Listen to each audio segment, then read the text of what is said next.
मनसेचं कुठलंही आंदोलन असो, मनसेवर राज ठाकरेंवर झालेल्या टीकेचं प्रत्युत्तर देणं असो, मनसेकडून हमखास दिसणारा चेहरा म्हणजे संदीप देशपांडे. आता मागच्या काही दिवसात राज ठाकरेंसकट सगळी मनसे ॲक्टिव्ह मोडवर आली आहे. राज ठाकरेंच्या शाखा भेटी सुरू आहेत, अमित ठाकरेंच्या शाखा भेटी सुरू आहेत. अशातच संदीप देशपांडे यांचे जवळचे सहकारी संतोष धुरी यांनी भाजपमध्ये प्रवेश केला आणि प्रवेश करताना दोन्ही ठाकरेंच्या युतीमुळे मनसेच्या कार्यकर्त्यांवर कसा अन्याय झाला, मनसेला कमी जागा कशा मिळाल्या याबद्दल दावे केले. पण त्यांनी केलेला सगळ्यात खळबळजनक दावा म्हणजे ठाकरे बंधूंच्या युतीच्या जागा वाटपाच्या चर्चांमधून संदीप देशपांडे यांना पूर्णपणे बाजूला ठेवण्यात आलं. तसा तहच वांद्र्याच्या बंगल्यामधून आलेल्या आदेशानंतर झाला असं धुरी म्हणाले. पण त्यानंतरही संदीप देशपांडे माध्यमांच्या समोर आले नाहीत. त्यांनी राज ठाकरेंची भेट घेतल्याची बातमी आली, पण त्यापुढे संदीप देशपांडे कुठेच दिसले नाहीत. साहजिकच चर्चा झाली ती संदीप देशपांडे यांच्या नाराजीची. पण संदीप देशपांडे नाराज का झालेत? मनसेचा फायर ब्रँड नेता राज ठाकरेंपासून दुरावला आहे का?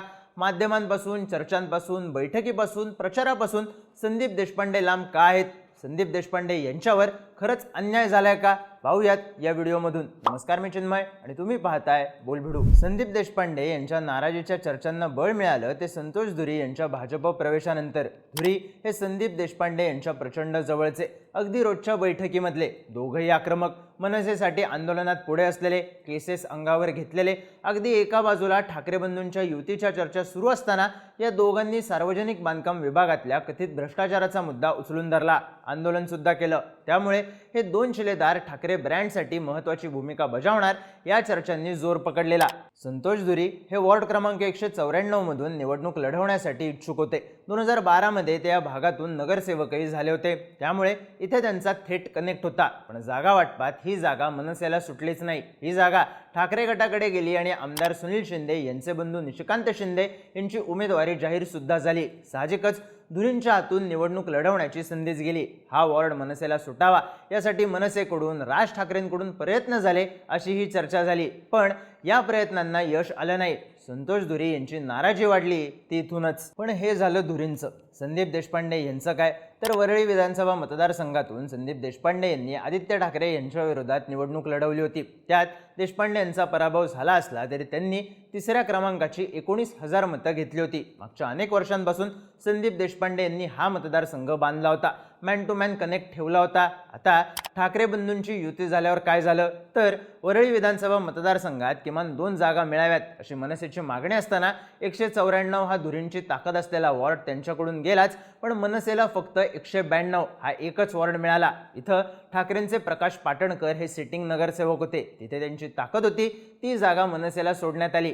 तिथेही पाटणकर यांनी बंड करत शिंदेंच्या शिवसेनेकडून तिकीट मिळवलं. साहजिकच मनसे पुढचं आव्हान आणखी कठीण झालं. वरळीमध्ये ज्या जागा ठाकरेंच्या शिवसेनेकडे आहेत त्यातल्या काही जागांवर सुद्धा बंडखोरी झाली आहे. थोडक्यात जो मतदारसंघ संदीप देशपांडे यांनी बांधला तिथून मनसेला वजा करण्यात आलं. संदीप देशपांडे यांचा खास माणूस असलेल्या धुरींना डावलण्यात आलं आणि अंतर्गत राड्यातून सगळीच बांधणी विस्कटण्याची परिस्थिती तयार झाली. आता जिथे एखादा नेता अगदी नगरसेवक पदापासून आखणी करतो, समोर आदित्य ठाकरे असताना पूर्ण ताकद लावून खिंड लढवतो, त्या नेत्याला जागा वाटपात एक जागा सुटत नसेल तर अन्याय झाला का याचं उत्तर मिळून जातं. आता फक्त हे एकच कारण आहे का? तर नाही. 5 जुलै 2025ला मनसे अध्यक्ष राज ठाकरे आणि शिवसेना पक्षप्रमुख उद्धव ठाकरे मराठी विजय मेळाव्यानिमित्त एकत्र आले. या मेळाव्यात किंवा त्यानंतर संदीप देशपांडे आणि संतोष धुरी हे कुठेही दिसत नसल्याचं पाहायला मिळालं. फारसे प्रकाश जोतात नसणारे यशवंत किल्लेदार मात्र 2 भावांच्या युतीनंतर समोर येऊ लागले आणि त्यांची उमेदवारी सुद्धा नक्की झाली.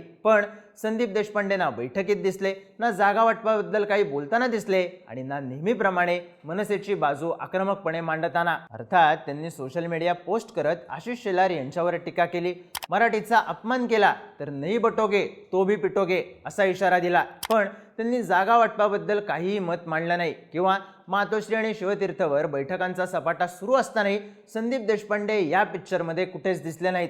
संतोष धुरी यांनी भाजपमध्ये जाताना हा मुद्दा उपस्थित केला. आमचे नेते संदीप देशपांडेंना जागा वाटपाच्या चर्चेत सहभागी करून घेतलं नाही याचं मला वाईट वाटलं. शिवसेनेसोबतच्या तहामध्ये संतोष धुरी आणि संदीप देशपांडे हे 2 किल्ले सरेंडर केले. हे दोघं दिसता कामा नयेत असा आदेश वांद्र्यामधून आला होता असा आरोप धुरी यांनी केला. स्थानिक पत्रकारांनी सूत्रांच्या आधारे दिलेल्या माहितीनुसार जागा वाटप कसं झालं, वाटाघाटी काय झाल्या हे माध्यमांना कळू नये. संदीप देशपांडे यांची माध्यमांशी जवळीक आहे म्हणून त्यांना चर्चा आणि बैठकींपासून लांब ठेवण्यात यावं असं ठरलं होतं. या युतीआधी संदीप देशपांडेंकडून उद्धव ठाकरेंवर, आदित्य ठाकरेंवर झालेली वारंवार टीका, त्यांनी आदित्य ठाकरे यांच्याच विरोधात लढवलेली निवडणूक यामुळे संदीप देशपांडेंना डावललं असंही सांगण्यात येतंय.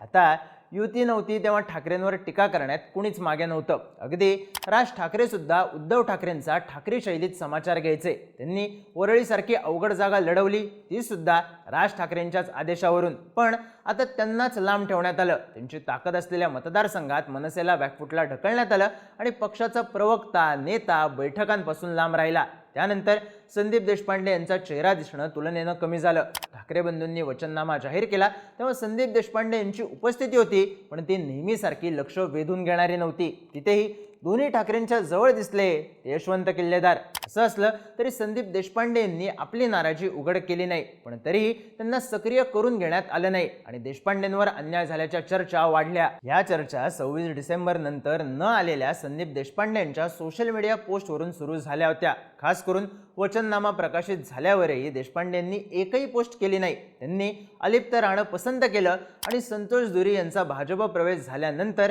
थेट संदीप देशपांडे सुद्धा भाजपमध्ये प्रवेश करणार का या चर्चा सुरू झाल्या. संतोष धुरी यांना याबद्दल प्रश्न विचारण्यात आला तेव्हा मी संदीप देशपांडेंना माझा निर्णय कळवला होता, पण त्यांनी मला अडवलं नाही. तू तुझं ठरव, मी येत नाही असं देशपांडे म्हणाले. त्यांचं मन मोठं आहे, माझं नाही असंही धुरी यांनी सांगितलं. पण या सगळ्या चर्चा संदीप देशपांडे यांच्या निष्ठेची, त्यांनी जागा हातातून गेल्या, मतदारसंघ गेला, डावलण्यात आलं तरीही न केलेल्या टीकेची झाली आणि अर्थातच एकट्याने खिंड लढवून सुद्धा साईडलाईन झाल्यानं संदीप देशपांडे यांच्यावर झालेल्या अन्यायाची सुद्धा. तुम्हाला काय वाटतं? संदीप देशपांडे यांच्यावर खरंच अन्याय झालाय का? ते भाजपमध्ये प्रवेश करतील की राज ठाकरेंसोबतच एकनिष्ठ राहतील? तुमची मतं आणि प्रतिक्रिया कमेंट करून नक्की सांगा आणि माहितीपूर्ण व्हिडिओज पाहण्यासाठी बोलबिडूच्या YouTube चॅनलला सबस्क्राईब करायला विसरू नका.